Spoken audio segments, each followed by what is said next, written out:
नमस्कार दोस्तों, रोहित है। आज हम लोग जो पर्सनालिटीज़ ऑफ बिहार है उसका लेक्चर नंबर 2 में हैं और यह आपके आगामी जो बीपीएससी होने वाला है उसके लिए यह बहुत महत्वपूर्ण टॉपिक है, क्योंकि बीपीएससी जब भी एग्ज़ाम लेता है तो वह क्वेश्चन जटिल पूछता है और यूजुअली वो आपको ऑफ गार्ड कैच करता है। तो ये सब वो टॉपिक है जहाँ पर यूजुअली लोग नहीं तैयार होकर जाते हैं और यहाँ से क्वेश्चन आएंगे और आप स्टम्प आउट हो जाएंगे। हमारी कोशिश रहेगी कि आप सफल हों, है ना। तो आज हम लोग फणीश्वर नाथ रेणु जी के बारे में डिस्कस करेंगे, क्योंकि ये न्यूज़ में भी बहुत रहे हैं, इनके साथ बहुत सारे कंट्रोवर्सीज हुए हैं, तो उसके चलते ये न्यूज़ में भी रहे हैं and we will customise it as per our requirement, है ना। तो हम लोग आज फणीश्वर नाथ रेणु जी के बारे में पढ़ते हैं। फणीश्वर नाथ रेणु जी का जन्म 4 मार्च 1931 को औराही हिंगना गांव में होता है, जो कि फॉरबिसगंज कॉन्स्टिट्यूएंसी में पड़ता है।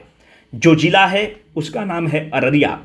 यहाँ पर बताते चले इस मैप के माध्यम से कि अररिया जो है यह नेपाल के साथ बॉर्डर टच करता है और नेपाल के साथ जो जिला है, समवर्ती जिला हैं, हम लोगों का रोटी और बेटी का संबंध है।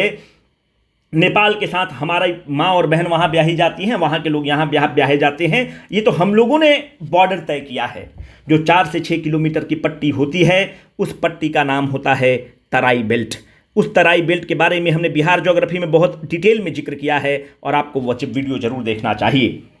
अररिया इसलिए महत्वपूर्ण है और तराई बेल्ट इसलिए महत्वपूर्ण है कि फणीश्वर नाथ रेणु जी का जो मैट्रिकुलेशन है वह नेपाल में होता है।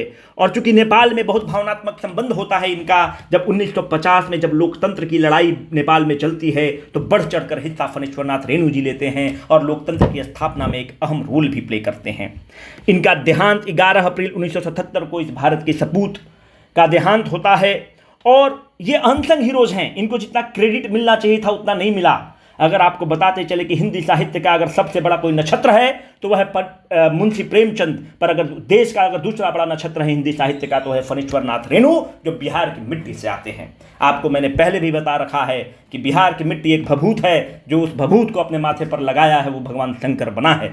तो ये भी बताना बहुत जरूरी रहा कि अररिया को हम लोग कस्टमाइज करें कि हाल के फिलहाल में न्यूज़ में कैसे रहा है अररिया। जब कोविड का समय आया और जब श्रमिकों का पलायन होने लगा तो सरकार जो है वह बेबस नजर आई। उसके पास कोई डेटा ही नहीं है अनऑर्गेनाइज सेक्टर के लिए, जबकि अनऑर्गेनाइज सेक्टर का contribution in the economy is immense. पर इन श्रमिकों के बारे में जो कंस्ट्रक्शन वर्कर हैं, the government is not having any the data bank to provide them any sort of the benefit.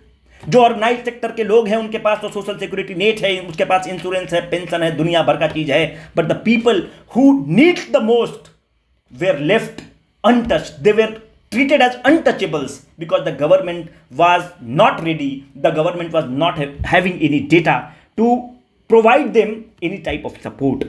तो सरकार का जो श्रम मंत्रालय है वो ई श्रम पोर्टल लॉन्च करता है और कहता है कि जो अनऑर्गेनाइज सेक्टर के लोग हैं अपने आप को रजिस्टर करें और जब हमें जरूरत पड़ेगी तो हम इनको बेनिफिट प्रदान करेंगे। तो ई श्रम पोर्टल में जो पूरे देश में 1 नंबर पर है राज्य है वह है उत्तर प्रदेश, 2 नंबर पर है वेस्ट बंगाल और 3 नंबर पर है बिहार। और बिहार में जो जिला लीड करता है उसका नाम है अररिया।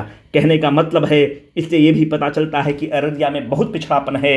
अररिया और किशनगंज यूजुअली आप मुस्लिम बहुल्य क्षेत्र है और मुस्लिम बहुल के क्षेत्र में अगर आप देखेंगे तो जितना शिक्षा की लौ पहुंचनी चाहिए थी हम लोग विफल रहे हैं। जो भी सरकारें रही हैं वो विफल रही हैं और इन बंधुओं को, इन भाई के साथ हम लोगों को और सपोर्ट करने की जरूरत है ताकि शिक्षा की लौ पहुंचे और ये जो मेन स्ट्रीम में हैं ये सम्मिलित हो सकें। तो अररिया बिहार में टॉप पे है ई श्रम पोर्टल के केस में। अगर आप और चीज़ देखें तो अररिया का जो सबसे महत्वपूर्ण लाल पैदा हुआ है वो है फणीश्वर नाथ रेणु। अभी उस लेवल का कोई भी व्यक्ति वहाँ से नहीं निकल पाए हैं। जो बिहार का पहला बायोडाइवर्सिटी पार्क है जिसको आप कहते हैं जैव विविधता पार्क, बायोडाइवर्सिटी पार्क है, वो भी अररिया में है और उस जगह का नाम है कोसियार गाँव। ठीक है, तो ये भी आपके लिए बहुत महत्वपूर्ण है और करंट का है, इसलिए बहुत आप याद रखेंगे री एग्जाम के लिए। कोसियार गांव में बिहार का पहला बायोडाइवर्सिटी पार्क खोला जाता है। दूसरी बात है कि रेणु जी के नाम पर यहाँ पर एक रेणु पार्क बनता है और इसी रेणु पार्क में 10 एकड़ का पार्क है और इसी रेणु पार्क में बंदरों के लिए मंकी पार्क भी खोला जाता है। इसी रेणु पार्क के अंदर है मंकी पार्क। यह भी महत्वपूर्ण हो जाता है।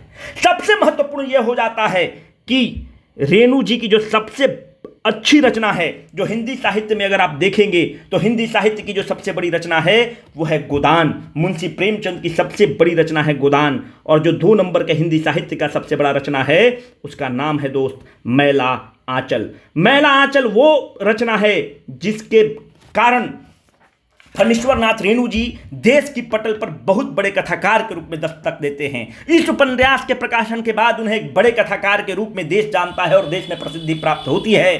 पर मैला आंचल जो इनका रिलीज होता है, मैला आंचल 1954 में आता है। पर एक लाइन है कि जिसका जितना नाम हुआ है वो उतना बदनाम हुआ है। पर यहां भी बताने का जरूरत है कि बादल घिर जाता है और फणीश्वर नाथ रेणु जी एक सूर्य हैं। सूर्य की किरणों को बादल कितना देर तक ढक सकता है? सूर्य की किरणों को प्रमाण देने की आवश्यकता है क्या उसमें तेज है? बिल्कुल भी नहीं। उसकी किरणें इस चीज की प्रमाण है कि उसमें तेज है। तो कुछ लोग, कुछ असामाजिक तत्व जब इनका बहुत नाम हुआ तो बोला कि जो मैला आंचल है यह तो एक कट कॉपी पेस्ट वाला मामला है, यह इनकी ओरिजिनल रचना नहीं है। एक है सतीनाथ भदूरी की रचना है धोधाई चरित मानस, उसको कॉपी कर लिया गया है। पर सच्चाई यह है कि बाद में लोगों को पता चला कि यह बिल्कुल झूठा और बेबुनियाद आरोप लगाया गया था इतने बड़े कथाकार पर, इतने बड़े कवि पर। आज मोदी जी जो हम लोग को हमेशा बोलते हैं कि अच्छे दिन आएंगे, तो बहुत लोगों का ये कहना है कि वो जो लाइन मोदी जी लेते हैं वो अलग बात है, वो क्रेडिट नहीं देते हैं।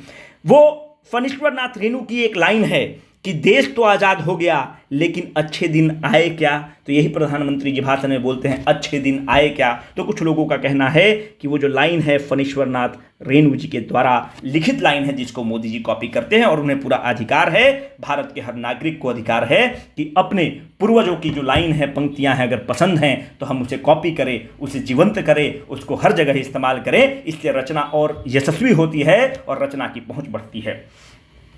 दोस्तों 1954 में ऐसा होता है कि इनका जो मैला आंचल आता है वो बहुत फेमस होता है। पर सबसे पहली जो इनकी रचना निकलती है उसका नाम है जो बट बाबा। पहले भी बहुत कहानी लिखते रहते हैं पर बट बाबा जो है इनकी रचना सबसे पहले आती है। एक लोकल मैगजीन होता है जिसका नाम है विश्वमित्र।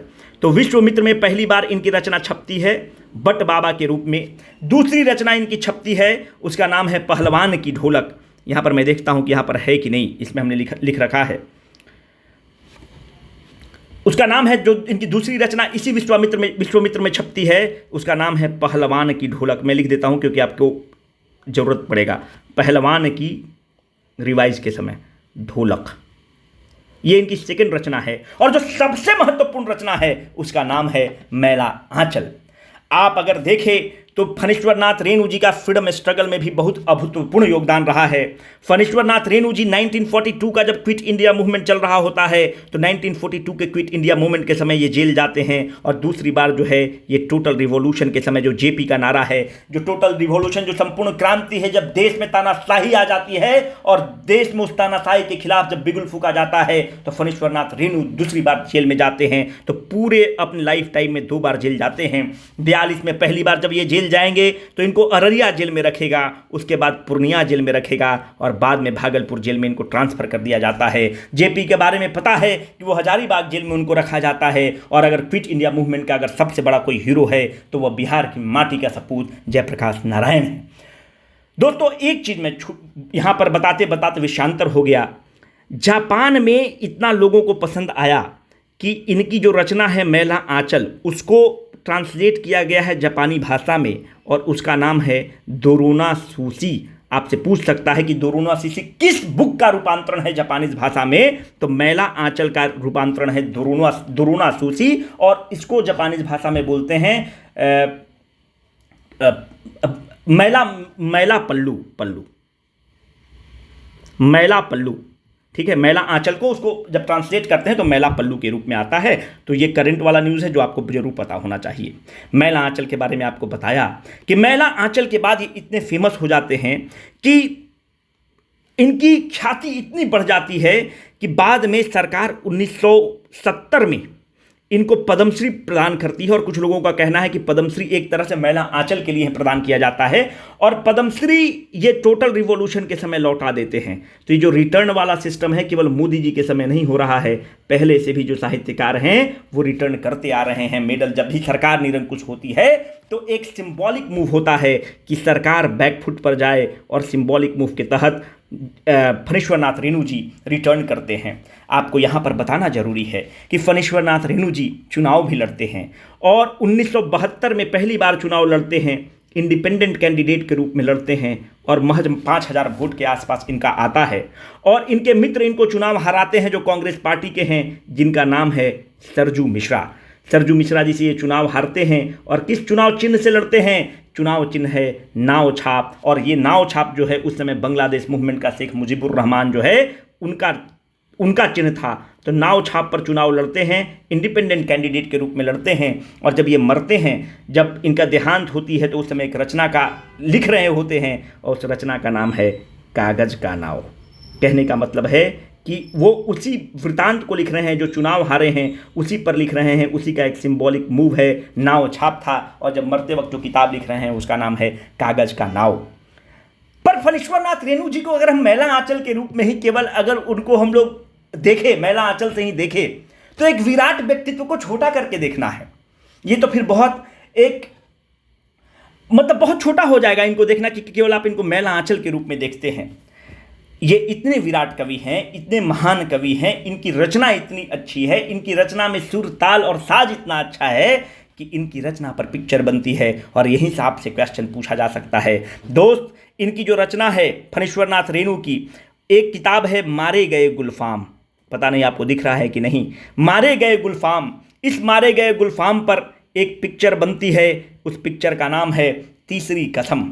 और जो तीसरी कसम है उस समय 1966 में बनती है, और उस समय के महान अभिनेता राज कपूर जी इसमें एक्टिंग करते हैं। और अगर मेरी जानकारी सही है, अगर मतलब मुझे पिक्चर से ध्यान आ रहा है, तो ये वहीदा रहमान हैं। एक बार ज़रूर चेक कर लीजिएगा, हमको ध्यान नहीं रहा, वे तो पिक्चर लगा दिए थे।